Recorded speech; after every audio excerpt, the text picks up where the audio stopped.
This is your daily briefing, and you are most welcome to it. Fabrizio Romano says that Spurs are already looking for potential strikers for 2020. Look, we've been looking for a potential striker since the Amazon documentary, and we had that dreadful scene where it was, as if they'd been asked to go and, we need you guys to come and clean the toilets, where we'd got Hitchens, or Hitchin, whatever his name is, Cullen and Levy sat there.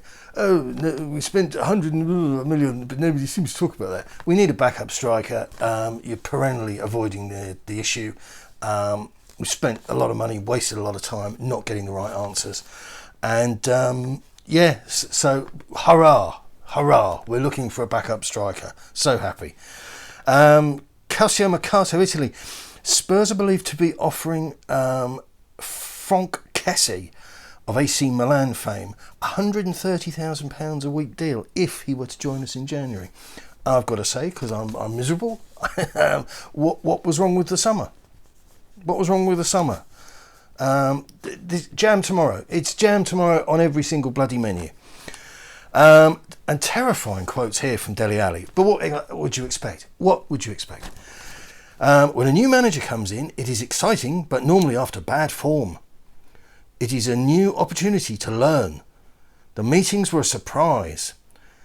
It has mainly been about us, not worrying about the opposition, unlike under Jose and Pochettino.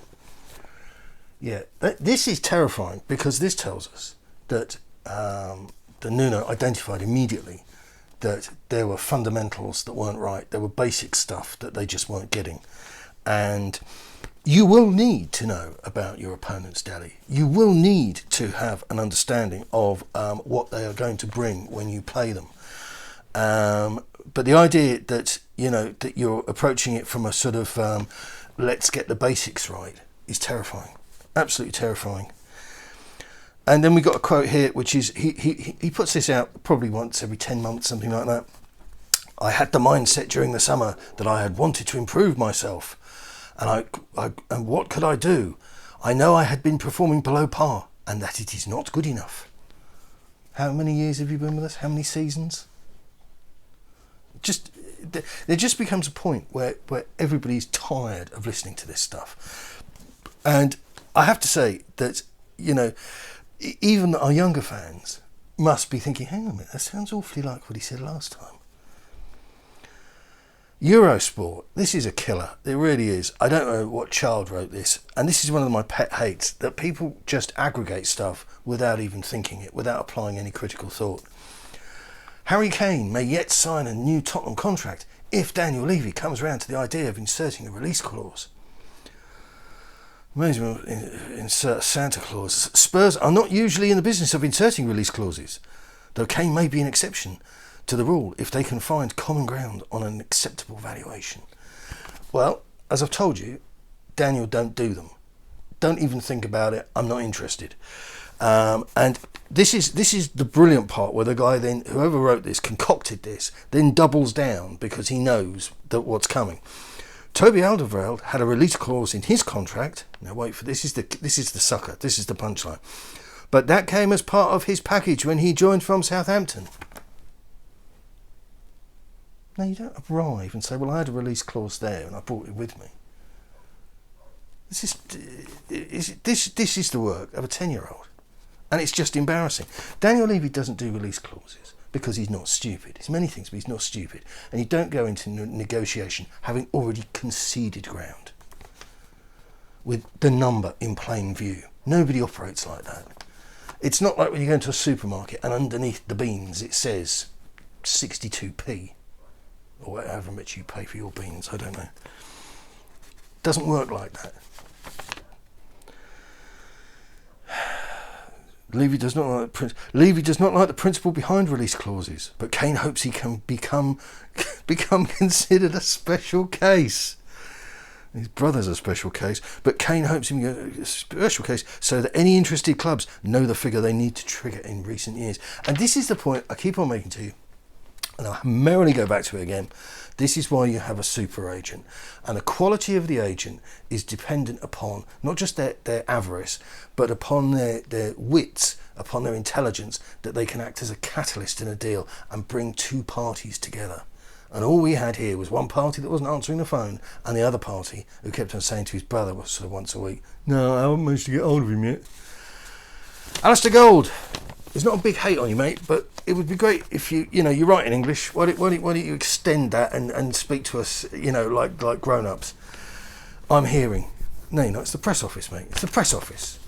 And you'd cover yourself. Do you know that? You'd cover yourself. Because if you say, well, the press officer told me in good faith, because you've got tons of stuff you put out that you were hearing that was wrong, which I'm not beating you up for because you didn't invent it. Now, that would be naughty, but you didn't invent it. But just tell us it's from the press office. You're not hanging around Hotspur Way, having a fag and a cup of tea with the... That doesn't happen. I'm hearing a number of people around Espírito Santo say he is still smarting and brooding from the havoc wreaked during the international break. I'll tell you what this is. This is from the press office, and it's put out. This is an excuse. This is our hands were tied. You can imagine, can't you? Nobody cares. Nobody cares. You had a transfer window to prepare for this, and if you'd have bought a single solitary player that was able to come in, land, and go bang, but you didn't. You bought a third tier backup goalkeeper. You bought a 20-year-old. You put a deposit down on another child for next summer, and you bought a right back from Barcelona, whom I might add, they had only paid £7.8 million for just a couple of months beforehand. Well, that's a clever bit of business, wasn't it? Yeah. It only cost £25 million. Genius, absolute genius. Could have got him for a third of the money.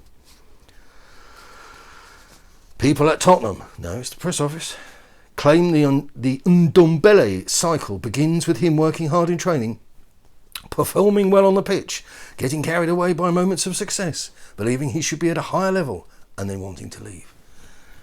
And this, again, is more pity me. More handout for charity, for sympathy. This is effectively begging.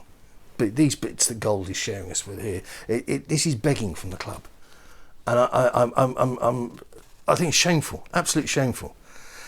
This scenario, this imagined sort of cycle that he's called it here, if true, and nobody gives a damn, but if true, you circumvent all of this by getting hold of the boy and gently reading him the riot act. And don't give me all this pony about the way you have to speak to people.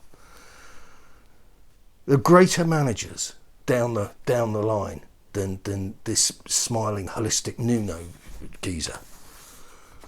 Just pull him to one side. We don't need a club liaison officer, a social worker. We don't need all that. You're living in abject luxury.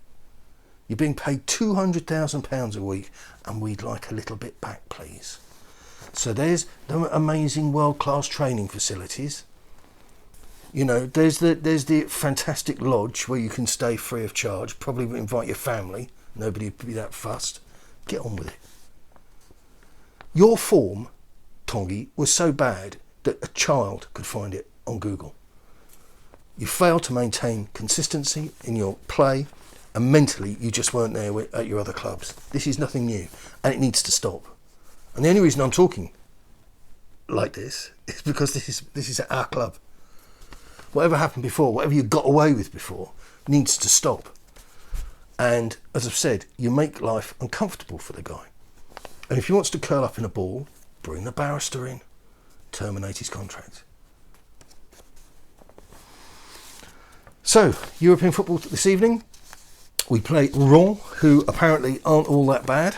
And it'll be interesting to see how we fare. To be honest with you, my head is already all over the Chelsea game, which, as you can imagine, I'm not looking forward to at all. Can we get the ball to Harry Kane? And I think that would be a terrifying prospect, that we've got to play Kane in this third tier of European football. It's definitely going to happen. I can't see a way around it, especially with Sonny being a bit, half and half. But I guess we'll just have to wait and see. Tottenham aren't doing it for me at the moment, I have to tell you, and I'm feeling that in the fan base. Social media I try to stay away from because it is a little bit white noise. But the only people who are still up and at 'em about this whole thing are people who are detached from the whole thing. And I don't mean to be mean-spirited here, but fans living in wherever, in the middle of nowhere, new fans, extremely young fans, and just the obtuse elderly fans who are probably in need of some medical attention because, we don't want to do a Leeds. But, so anyway, football tonight, it's on the TV, I hope, and then Chelsea. Good luck, keep it on 'em.